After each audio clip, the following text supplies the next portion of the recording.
CJ, it's a pleasure to speak to you. Let's start by talking about these new jerseys. And obviously, last season we saw the introduction of the white throwback. We saw it in prime time. I was there actually for that game against Kansas City at MetLife when you guys were wearing it. You come out, huge atmosphere, and then we've got these jerseys returning this year, but in the green and the black as well. In terms of, I just wanted to firstly ask you about this excitement about getting ready for the new season and seeing these new jerseys being released. Yeah, bringing in new uniforms is always exciting before the season.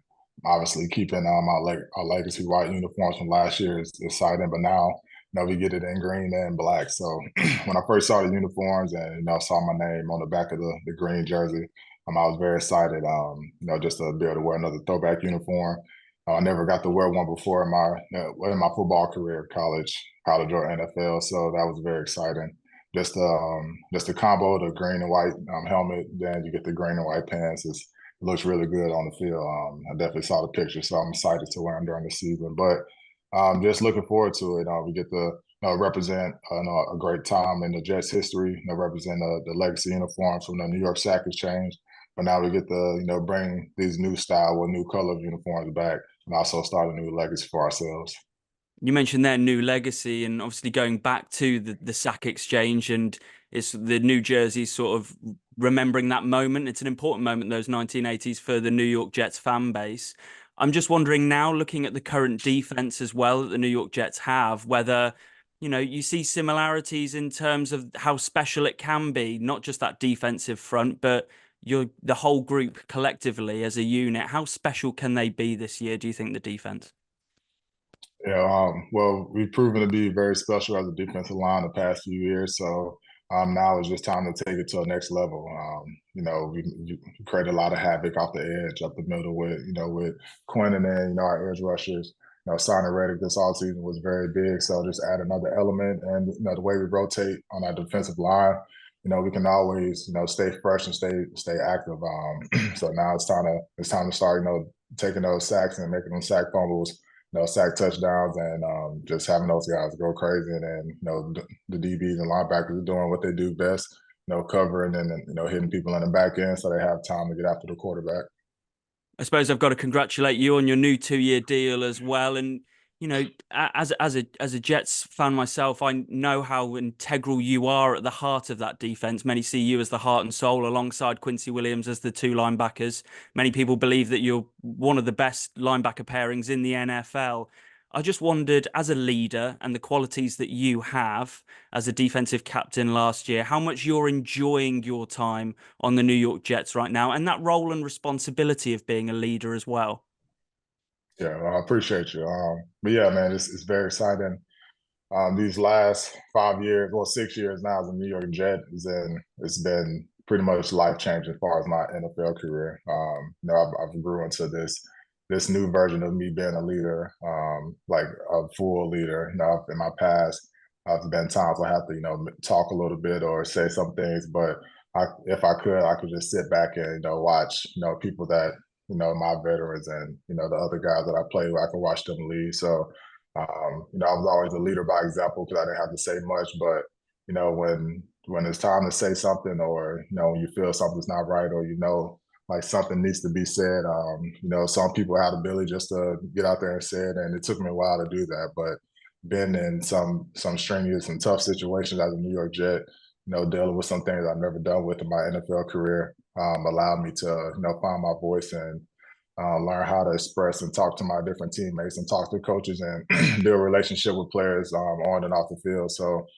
every day I feel like I'm learning something new with our coaching staff, and the way they come to work, the way they keep us prepared, the way they stay ahead of the game is my success these last few years is also credit to them as well.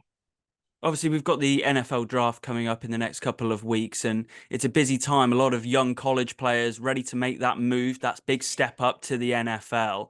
And I just wanted to ask you about your journey, being a first round pick yourself in 2014, this whole draft experience. Sometimes, trying to understand it, it seems like there's so much going on and it's such a long process. Maybe that day in particular, on draft day, what was that like for you, in particular for your experience? Yeah, it's definitely a long process. If you started from college, pretty much it's well for me, it's different now because you got NIL and all these things. But as soon as you're done with college, you finding your agent, you're figuring out where you're gonna train for the combine. So for me, I went down to IMG in Bradenton, Florida. So I don't remember now, but maybe I trained there for like a month, 2 months, however long. The difference is between that and the combine.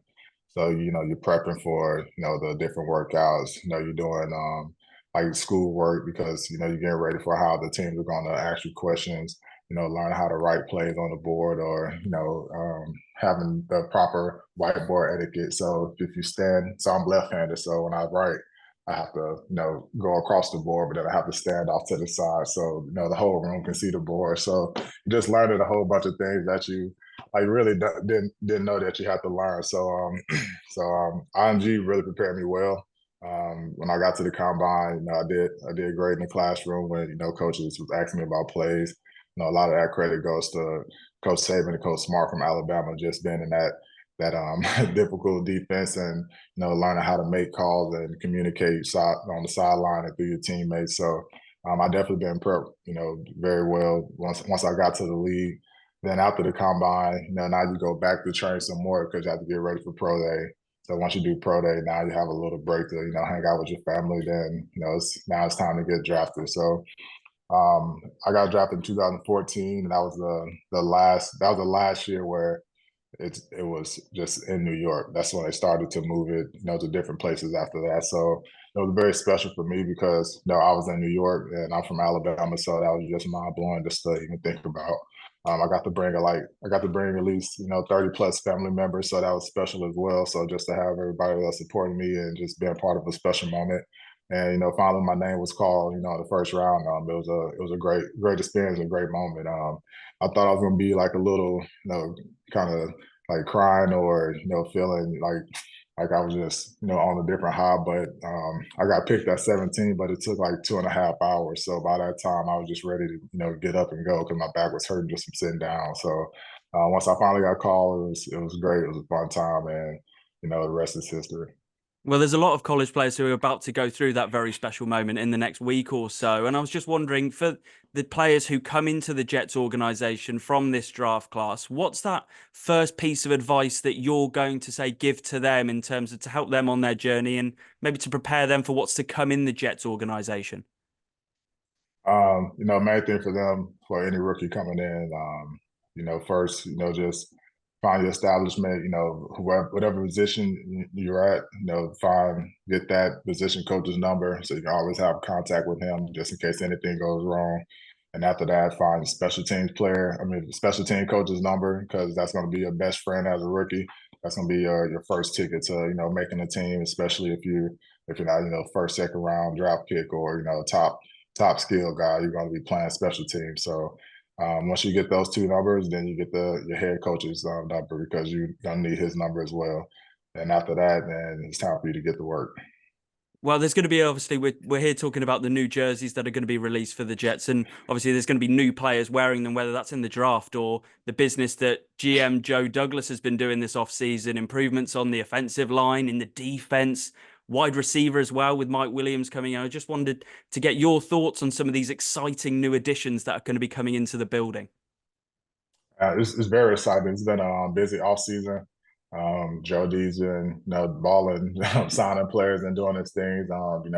Whatever players that's been kind of marketing and free agents. And, I think about Sauce and, the younger guys always on Twitter, talking and trying to get players in. So, whatever's everybody doing is working. So, we've built something.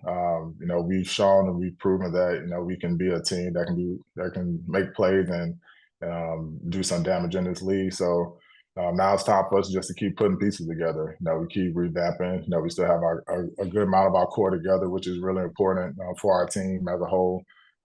Coaches that are still in this thing to try to better us and keep building and keep winning. So once we get this offseason program going and we get everybody back, we just got to take it one step at a time, stay healthy, keep working, keep getting better, and keep our main goal in mind. Let's get to the playoffs and win the Super Bowl.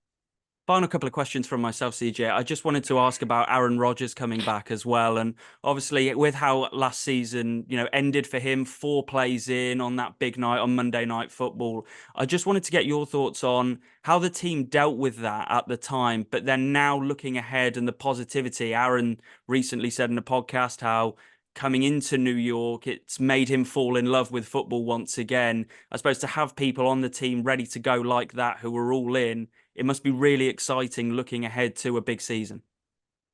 Yeah, it's very exciting. Leading up to Aaron, signing with the Jets last year. I remember when I was at home during the off season, and I did the fake subscription to the Pat McAfee show just to listen to see what he was going to say about what he was signing. So after like an hour of watching that, he just told us that he would like to play with us. So I kind of feel like he wasted our time a little bit, but eventually he signed. So that was exciting, and one of the coolest things that happened during that time is some video reel popped up, and he was kind of at an interview. He might have been at a Taylor Swift concert, but confetti was dropping, and he was saying like, "Man, I can't wait to see this after we win the Super Bowl," and like that gave me chills because for a moment, like I had stopped talking about Super Bowl. I was just focused on staying healthy, trying to keep playing and keep the team focused. Because just at the time things weren't going our way as a team. So when I heard him say that, and I finally heard somebody else talk about that same vision that I kind of lost for a second, man, it got me fired up. And having somebody like that in the building that can keep spreading that, because we all human. We all get tired, we all get a little lost, and sometimes we kind of wind off the road, but having people like him in the building and the way he talks and works and how he can affect and can kind of control players to do and the coaches to do the right things all the time. We need that. So I'm definitely excited to have him back. It's special and it sounds hopeful. And I think that's what so many New York Jets supporters want to hear. And they obviously get excited. They're aware of, the 13 seasons of playoff drought, but it's the dreaming that keeps fans going every season. I think hearing things like that, it gets you really excited ahead of the new season. Finally, from myself, CJ, dealing with those expectations, players, obviously the supporters would love to have playoff football coming next season after waiting so long. How do you deal with those expectations as an organization and as a player as well? I guess it varies for every player. A fan's expectations compared to a player is it's kind of a little hard to kind of put together because they want us to win every single game every single year. So it's a little hard to do, but we definitely on the same page though. We want the playoffs. We want the toughest teams at the toughest times in the year, the coldest times of the year, because that's what it takes to get to the Super Bowl. It's been 6 years now for me since I've been to the playoffs. So, I'm ready to get my name back out there too late in the season, so people are going to understand and people can see, what type of team we really are. So, in order to do that, we have to, keep the main thing first, and that's us just getting back together first as off season. That's us, prepping ourselves now to get ready for camp and go out there and get ready to have our bodies going through things that it's not supposed to. But at the end of the day, it's all about us being consistent, having a mental mindset to be ready to take on things that we can't control sometimes. So and when those things happen, how can we react? How can we get back up?